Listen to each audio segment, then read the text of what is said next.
Merci de nous suivre, mesdames, messieurs, bonjour et bienvenue au 13h que nous ouvrons par le soutien des imams à l'endroit de l'armée.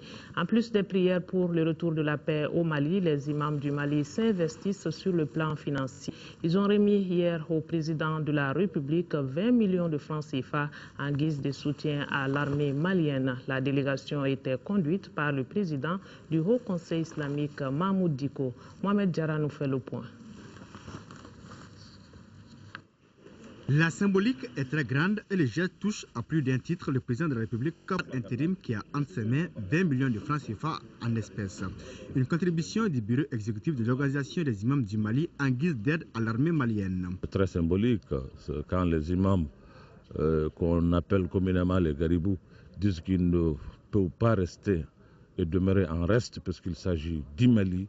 Il faut que tous les Maliens, sans exception, fassent vraiment montre de détermination pour que le Mali puisse être ce qu'il doit être, c'est qu'un est indivisible. Ces fonds ont été collectés dans les différentes mosquées du pays, mais les imams ne comptent pas s'arrêter là. Il y a encore plus que les 20 millions, c'est les prières qu'ils vont faire tous les jours pour le Mali, afin que vraiment notre pays puisse retrouver la paix, la quiétude et puis son intégrité totale, Inch'Allah. Une matinée de retrouvailles pour certains qui ne s'étaient pas vus depuis longtemps, le tout dans une atmosphère conviviale. Contribution également des établissements Kouma et Frères du Mali et de la Côte d'Ivoire, 10 millions de francs CFA pour aider l'armée malienne dans sa lutte de libération totale du Mali. Le chèque a été remis au ministre de l'Économie, des Finances et du Budget. Adama Kodjo pour le compte rendu. Les établissements et frères du Mali et Côte d'Ivoire apportent ainsi leur contribution dans l'élan de solidarité enclenché envers l'armée nationale. Les responsables de ces établissements viennent de remettre un chèque de 10 millions au ministre en charge de l'économie, des finances et du budget. Je suis une femme. Nous, les femmes, nous sommes les plus touchées par les guerres parce que nos hommes sont au front, nous restons à la maison avec les enfants. C'est quelque chose déjà qui est une mission qui n'est pas du tout facile. Donc c'est ce qui m'a surtout motivé à donner ces 10 millions de francs CFA. Le geste patriotique est salué par le premier responsable du département des finances qui a rassuré les donateurs du bon usage qui sera fait de ce montant. Plus que le montant, c'est vraiment le principe même des contributions qui intéresse le gouvernement, mais qui intéresse aussi singulièrement celui à l'appel de qui tout le monde répond, c'est-à-dire le président de la République. Cela montre que chaque Malien se sent concerné, se sent meurtri au plus profond de lui-même par rapport à la situation que vit le pays et que chaque citoyen malien, mais aussi chacun des amis du Mali, puisque les contributions, ce n'est pas seulement les Maliens de l'intérieur et de l'extérieur, c'est aussi les amis du Mali. Pour une grande transparence, le compte rendu de la situation des contributions pour l'armée est fait lors de chaque conseil des ministres et tous les jeudis dans le quotidien national L'Essor. Tombouctou est libéré, vous le savez, mais il faut maintenant récupérer les armes disséminées à travers la ville par les assaillants dans leur fuite. Et pour débarrasser Tombouctou de ces engins dangereux, les jeunes ont organisé dans les différents quartiers des opérations de ratissage. Dans leur butin, on y trouve des kalachnikovs et des munitions. Un arsenal de guerre récupéré et remis cette semaine aux autorités militaires en présence des membres du comité de crise. Envoyés spéciaux à Tombouctou, Adama Djimde, Chérif Moulay. Des grenades, des kalachnikovs, des dizaines de balles et autres munitions et engins. Ces armes ont été récupérées par le réseau des jeunes pour la sauvegarde des intérêts de Tombouctou, une organisation qui a ses ramifications dans les quartiers en vue de sensibiliser les populations et de collecter les armes. Lorsque l'armée a fait son repli tactique, il y avait des militaires qui avaient confié des armes à des amis ou des connaissances. Le réseau s'est attelé à récupérer ces armes pour organiser cette cérémonie pour la remise officielle de ces armes. C'est un exemple que nous souhaiterons qu'il soit suivi dans toutes les villes du Mali, puisqu'il y a tellement d'armes dans la région de Tombouctou.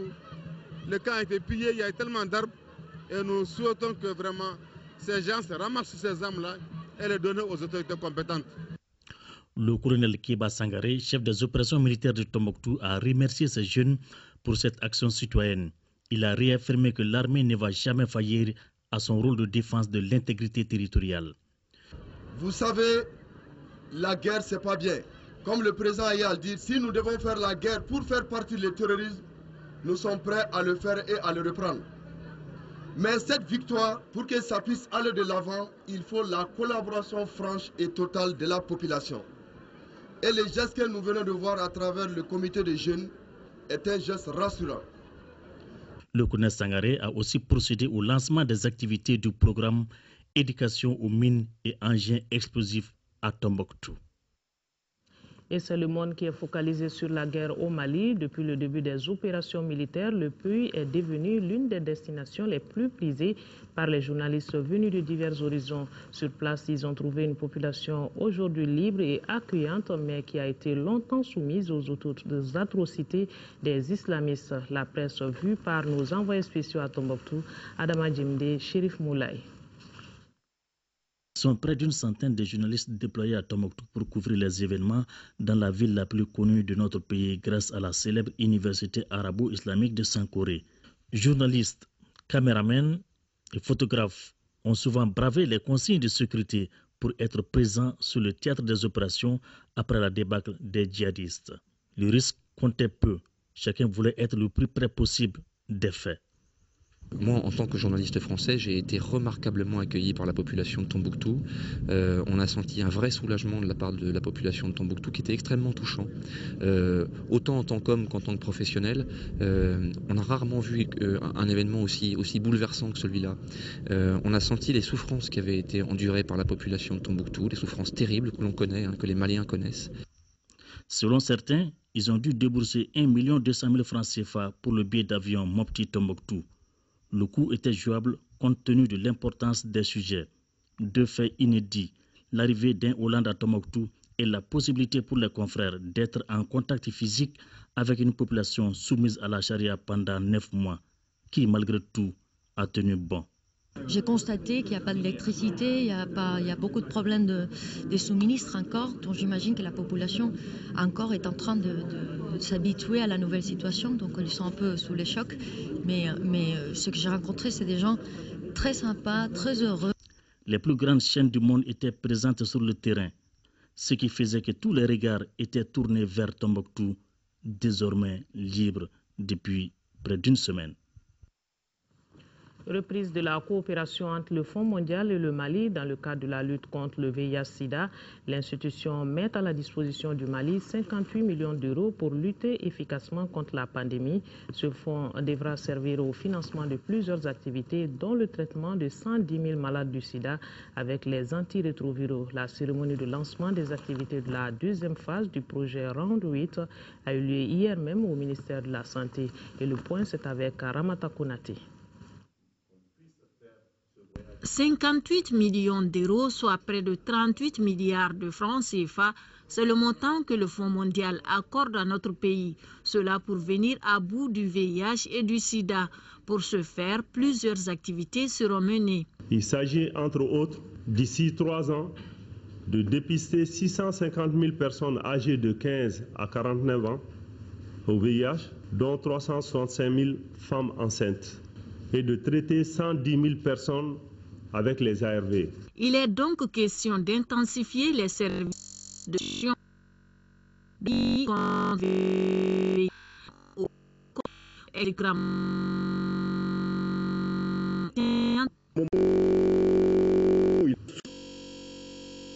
Les ressources seront utilisées de façon transparente, que ces ressources vont être utilisées avec une obligation de rendre compte et une obligation de résultat. Cette épidémie, il ne faut pas la négliger pendant ces périodes de crise. Il faut au contraire essayer de l'intégrer dans nos structures, dans nos systèmes d'approche. A préciser que le lancement des activités de la deuxième phase du projet Round 8 concrétise la reprise de la coopération Fonds mondial Mali dans le cadre de la lutte contre la pandémie VIH-Sida. Les femmes élues de la région de Gao étaient à Caille pour animer une conférence débat, conférence qui a porté sur le retour des déplacés du Nord dans leur région d'origine. Il s'agissait pour elles d'informer et de sensibiliser les déplacés du Nord sur la conduite à tenir une fois qu'ils retourneront dans leur ville d'origine. Et comme exemple, ne pas se rendre justice, laisser la justice faire son travail. De Caille, les précisions de Mahamadi Alioubari. Cette conférence a été l'occasion pour la présidente du réseau des femmes élues de la région de Gao, Mme Saïma Issamaïga, d'édifier les déplacés du Nord sur les exactions commises par les bandits armés dans les 3 régions du Nord et une partie de la région de Mopti.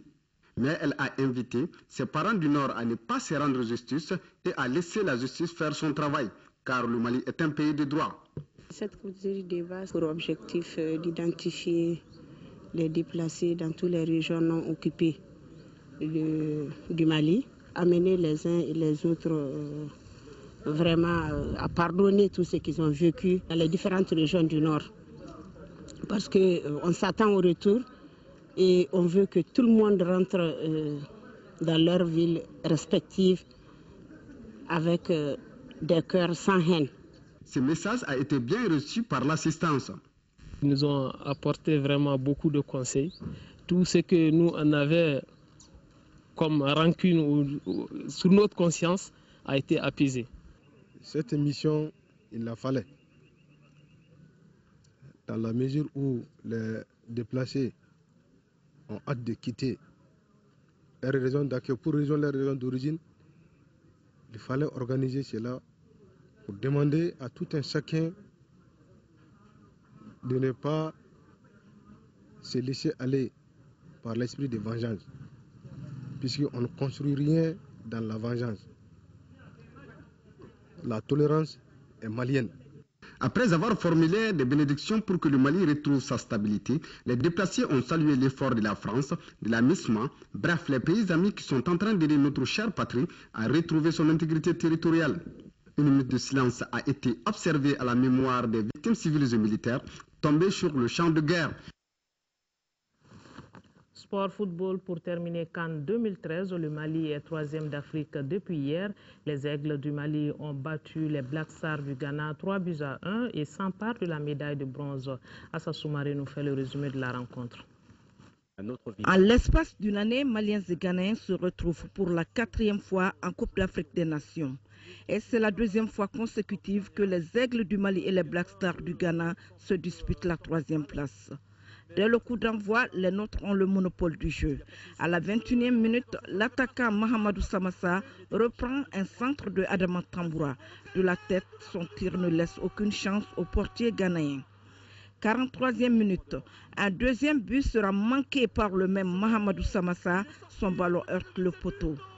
1-0 pour le Mali à la pause. Le capitaine Seydou Keïta est seul au point de pénalty pour reprendre un centre venu de la droite de Ousmane Koulibaly et marque le 2e but. Seydou Keïta signe ainsi son 3e but de cette CAN. Les Ghanéens poussent jusqu'à l'obtention d'un pénalty qui sera raté par Moubarak Wakasso. 81e minute, Kwadwo Asamoah sera l'auteur de l'unique but du Ghana. 2e but par Sigamari Diarra. 3-1, c'est le score final. Le Mali remporte la médaille de bronze et réédite l'exploit de l'année dernière. Voilà, félicitations aux Aigles qui honorent le Mali entier. La finale de la CAN 2013 se jouera à partir de 18h30. Elle mettra aux prises le Nigeria et le Burkina Faso. Le Burkina qui verra Pitroïka jouer la finale puisque la CAF a décidé d'annuler le carton rouge qu'il avait reçu contre le Ghana en demi-finale.